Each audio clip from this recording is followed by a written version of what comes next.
नमस्कार दोस्तों, PSA master के यूट्यूब चैनल में आप लोगों का स्वागत है। जैसा कि आप जानते हैं कि हमारा फेवरेट टॉपिक व्यापार की समझ है। आज हम कुछ बात करेंगे सरकार द्वारा इंफ्रास्ट्रक्चर का जो इतना शोर मचाया जा रहा है, विकास का जो शोर मचाया जा रहा, इसके अंदर की कुछ कलियां खोल के आपको दिखाएंगे। आपको अगर हमारी वीडियो अच्छी लगे तो इसे लाइक करें और चैनल को सब्सक्राइब जरूर करें। आज हम दिल्ली गए थे शाम को, हमने दिल्ली घूम रहे थे, लुटिया दिल्ली घूम रहे थे, नए एमपी फ्लैट बने हैं, बड़ा इंटरेस्ट। तो मुझे याद आ गई अपनी 25-30 साल पुरानी कहानी, जब मैं इसी दिल्ली में घूमता था। गर्मियों में जगह जगह फाउंटेन्स होते थे, पानी की बौछारों से टेम्परेचर डाउन किया जाता था, वो गायब है। देन ग्रीनरी का कंपैरेटिव रेशियो गायब है। आज मैंने एक एमपी फ्लैट्स की बिल्डिंग देखी, साहब वहाँ ग्रीनरी बड़ी नाम मात्र को रखी है। आप 186 एमपी के लिए एक टावर बना रहे हैं 28 मंजिला, और उसके लिए ग्रीनरी केवल 6 फीट की रख रहे हैं। तो साहब ग्रीनरी कहाँ रह गई? रेशियो ग्रीनरी का नंबर ऑफ पर्सन्स अवेलेबल के हिसाब से लगाया जाता है, ना कि केवल स्पेस के हिसाब से। और जहां तक स्पेस है तो वर्टिकल स्पेस के साथ लगाओ। तो ये एक इंफ्रा स्कैम है। दूसरी चीज, एक सज्जन ने ये बात कही कि साहब इतना बड़ा इंफ्रा बनना, दिल्ली मुंबई बम्बई चलता है। मैंने कहा एक बात बताओ, हिंदुस्तान में 60% से ज्यादा आदमी वो जो 20,000 रुपए भी महीने के नहीं कमाते, एवरेज 15,000 से कम कमाते हैं। उनको इस विकास से क्या मतलब? लंबे हाईवेज बन रहे हैं, उनकी कौन सी साइकिल टूटी हुई जा रही है उस हाईवे पर? वो 60% के लिए क्या है? वो 5,000 10,000 से खुश है। तो इंफ्रा इक्विवेलेंट नहीं हो रहा सब जगह, रूरल इंफ्रा डेवलप नहीं हो रहा, छोटे शहर बड़े शहर नहीं बन रहे, बल्कि बड़े शहरों में बड़े बड़े पुलों पर देश की सारी पूंजी लगाई जा रही है।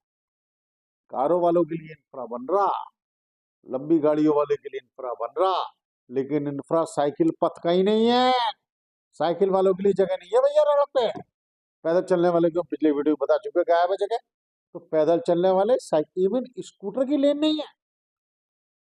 अब स्कूटर वाला, मोटरसाइकिल वाला, हमारा बेचारा नौजवान, हमारा बेचारा ऑफिस जाने वाला आदमी, लंबी लंबी गाड़ी 200-150 की स्पीड पे। आज मैं आ रहा था ऑडी Q3 वाला, इतनी तेज चला रहा था धाए दो, अगर कोई स्कूटर मोटरसाइकिल वाला टच भी कर जाए तो हो जाएगा। तो साहब स्कूटर मोटरसाइकिल वालों के लिए भी इंफ्रा नहीं बन रहा, इंफ्रा केवल बड़ी कारों वालों के लिए बन रहा है। 55 लाख करोड़ कर्जा था, अब हो गया 225 लाख करोड़ कर्जा। भैया इतना बड़ा कर्जा लेके इंफ्रा पे लगा दिया, उस इंफ्रा का बेनिफिट कंट्री की 5% पॉपुलेशन को ही है। 95% पॉपुलेशन केवल देख देख के खुश है, हाँ पुल बन गया, बड़ा विकास हो गया। तो तेरा क्या विकास हो गया इस पुल से? हैं? तेरे घर में कौन सी गैस जलने लगी? तेरे घर में कौन सी अच्छी रोटी आने लगी? जनता भी गुमराह हो रही है। अरे विकास का इस गरीब जनता से मतलब नहीं है। गरीब जनता का मतलब का विकास जब है जब उसका पक्का मकान, उसकी बढ़िया एजुकेशन, बच्चों की अच्छा स्वास्थ्य, सब बढ़िया मिले, उसको काम करने को धंधा मिले, काम करने की अपॉर्चुनिटी मिले। आज ही मैं ट्रम्प साहब का स्पीच सुनना था। ट्रम्प साहब कह रहे हैं, एग्री कर रहे हैं कि यूएस में बहुत सा टैलेंट नहीं है, वो टैलेंट हमें दूसरे देशों से लाना पड़ेगा। अब हमारे देश से टैलेंट बाहर जा रहा, इसका मतलब उस टैलेंट की हमें जरूरत नहीं है।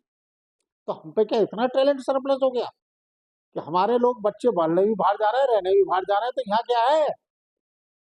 यहाँ ये सरकारी टूटे स्कूल रहेंगे, टूटे अस्पताल रहेंगे, ना सफाई होती ना कुछ होती, डॉक्टर सुनता नहीं किसी की।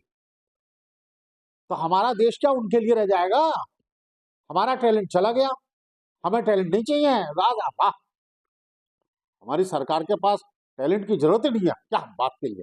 अमेरिका को दे दो टैलेंट, यूरोप को दे दो टैलेंट, हमारा टैलेंट वहां सच है, तो हम कैसे डेवलप होंगे? तो ये विकास एक बहुत बड़ा छलावा है, इसको समझो बच्चों, इसको समझो मेरे दोस्तों, मेरे साथियों, मेरे बुजुर्गों, मेरी माताओं बहनों।